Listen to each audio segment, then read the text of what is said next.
Absia for Yema Obibia Akwaba Eba Abrabo Jumedie so yada twede mponyankopon asefre se erade dane de nyina wo yade foforo de emaye enkwa anwode wode domye no ekyese ampa wokaye ho ewo abrabo mu is another episode all together na ene Ohemaa Benewaa matena medwam akyese ne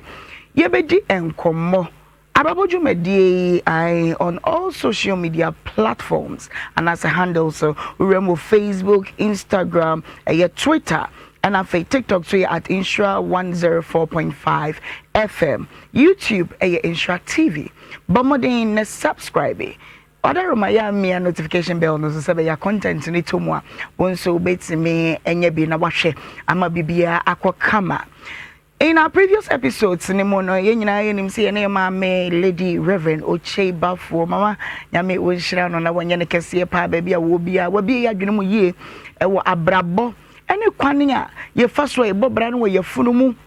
Na, ene, ye banya babedin common, fe, meaning some pempen, so I bedri, what's your baby, ye power, Bemusa ABRABO, and not from sa, say, ready ni more. Enkoye ya mama de ye hyase na mama nsa mfa wo nkoye chi na me mo ne tofa emua na me mfa emma mema ya mama eba ye no wo de ye hyase efri se wo be ye mojato ada wo ye funu na ye funu mu no ewade asem ka kire ye se wo ye mojato ada wo na ye mumpo na menimu ampa mama ma ye tiase se nyame de nsam bi ma ye wo hihye ye yie eno nti areye by emma abata emma ne mema se yenya hweye wo kwane a ye faso a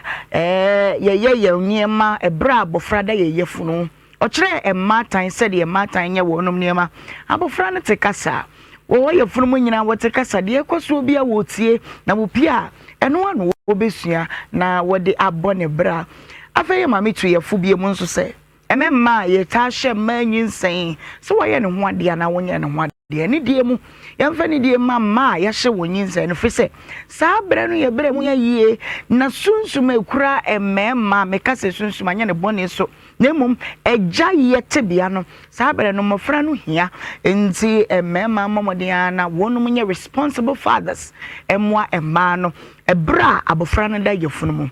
watchers abofra ni pia enyina enim sa abofra bia pia o mo nsem okura ne nsem no de baaye esu amosu no ewa sekire pi ne ya wo ye mama kire ni nyina bia na ne de di kanya wo hwe ye nti ena me de wo fa sa kire nyina mu na aboa wo ama wahunu ne awo ye wo ho ewo ABRABO a wo bone mu ya ma me kan sa abofra no bi ho no ma wo kamu a na bia na wo bi a wo ba fidue ne mu no wo mpe ana kom na de no wo de ne nse twi ne hwena no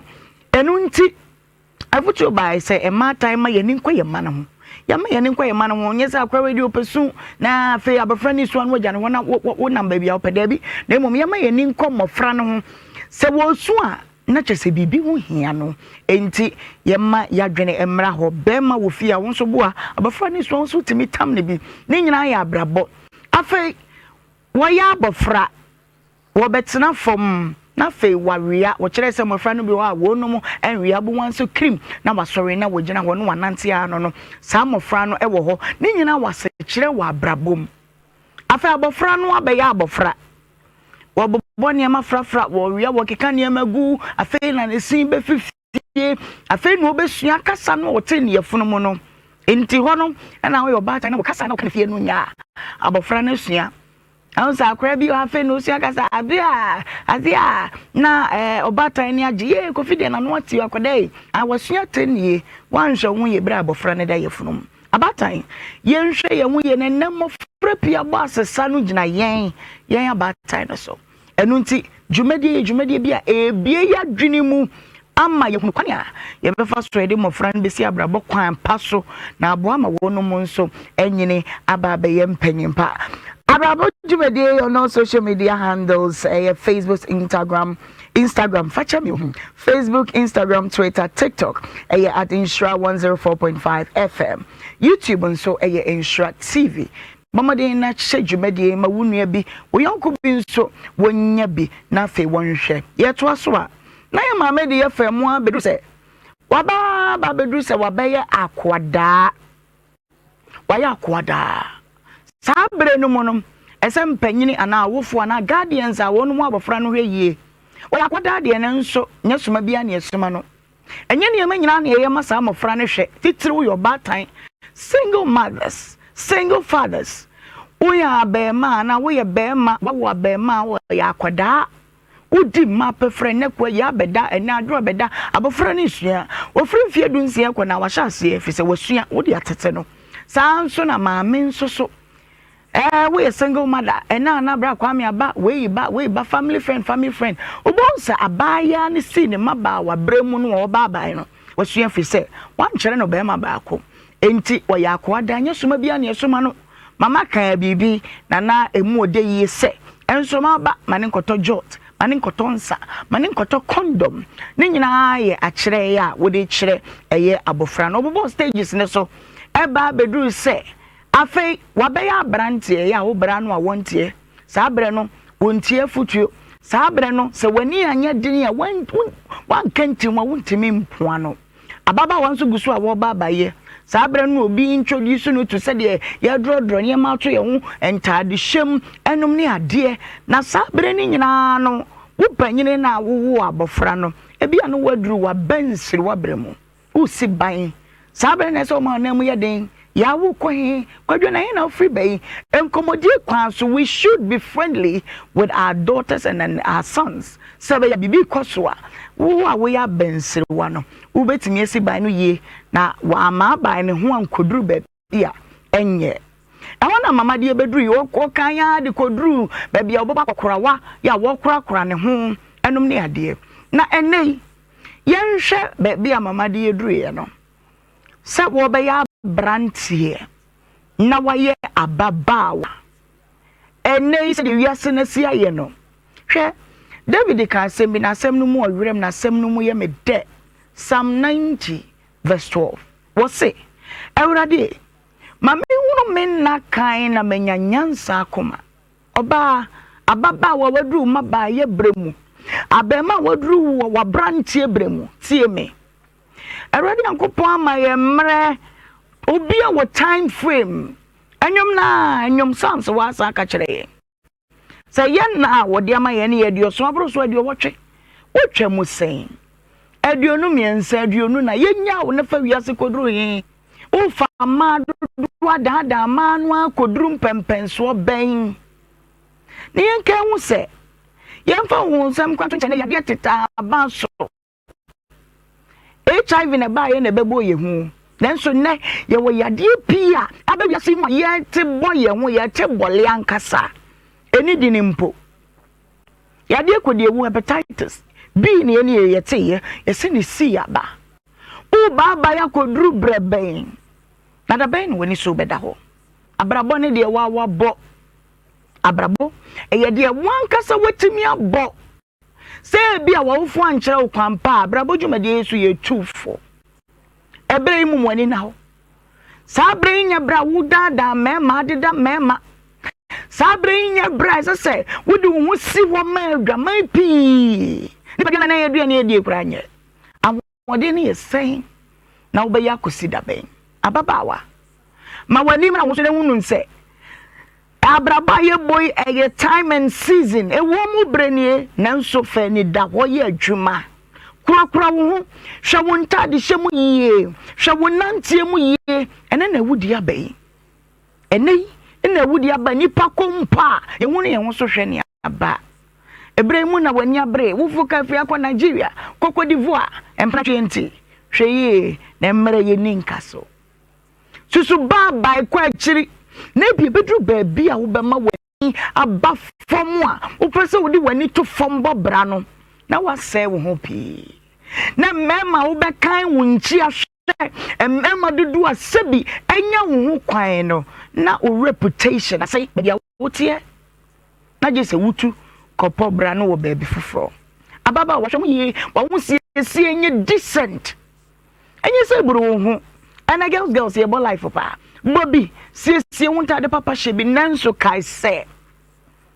Adie bia woni bra wa hyede ato wa ma no. Na mrenso. yeni enkaso abrabɔ dwumadie ɛna wasugu so na wani gu so a wo hwei ohwetie yi so na dwumadie ɛdam from memu ba be fotetanfidie no so ba bia ye gentra ha ɛwɔ ɛhɔnom ya Facebook, Instagram, Twitter, TikTok ɛyɛ Nhyira 104.5 FM, YouTube nso ɛyɛ Nhyira TV. Bamaden na che dwumadie ma onua bi na wono nso onsua bibi emfemfre mu mama de yegyina wa abrante aye bra no a wonte bema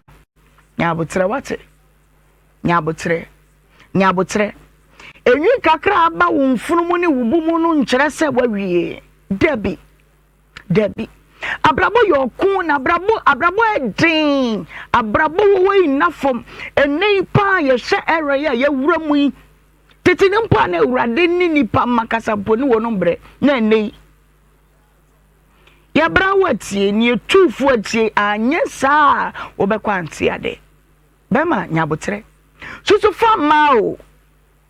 susu dada ma ya brawa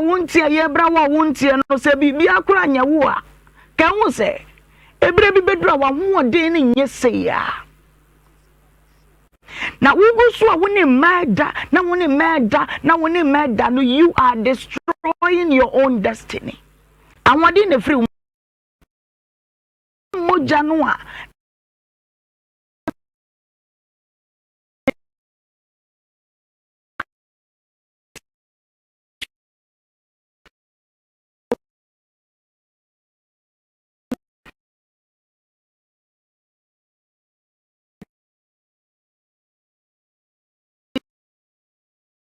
cha wo bedu bone sesia papa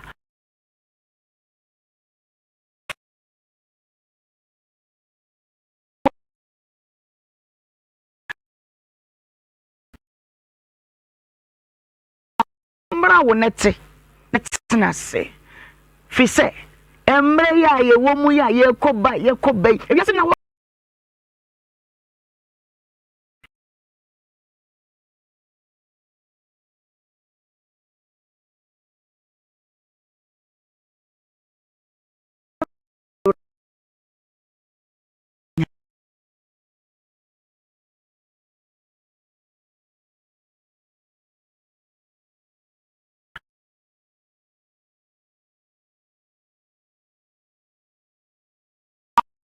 abrante wasi so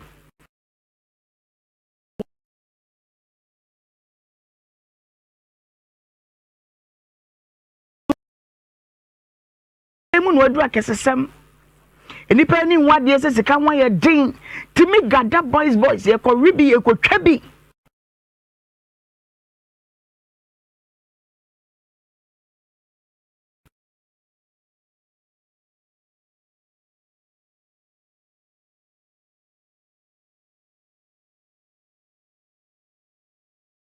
anhwe ye no antoto niema yi a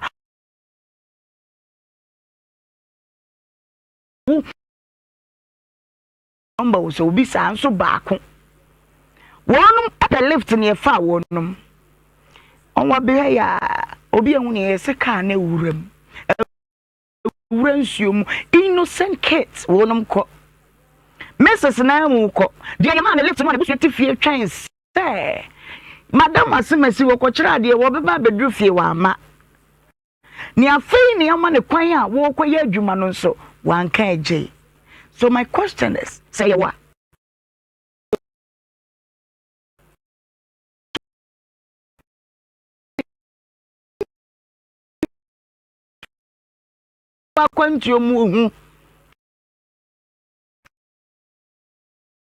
Oh baba ya ayenya boundaries ma ho wo ba ma restrictions bi mra ho bu nya be me bia na se pa say the fact say wo to so yes obi kra no gina ka na no atwa nani bamba to na me ana this e ka se da bi nya wa na wo de wani ewu wo na kro tobo na nya me obi a de ama no yakopon ahye obi en mo nyam de ama no wabrabo mu minim se wo wa ma o se brabe yesi wa ma se benu mu yi se ya set boundaries be ma ho I didn't say obi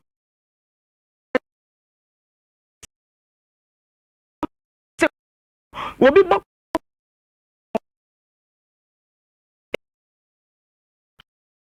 show say ya oh de wa farmer ho ma yemra wo dwumade enwumre me nsama me abrabo ya kwantu emu ehu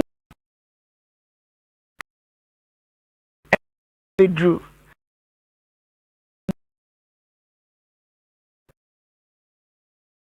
yere ho na boa ho na urade ka ho nti ade bia wasan no wo mnante bremu wasan na baba ye ni mu no mesre twede ampon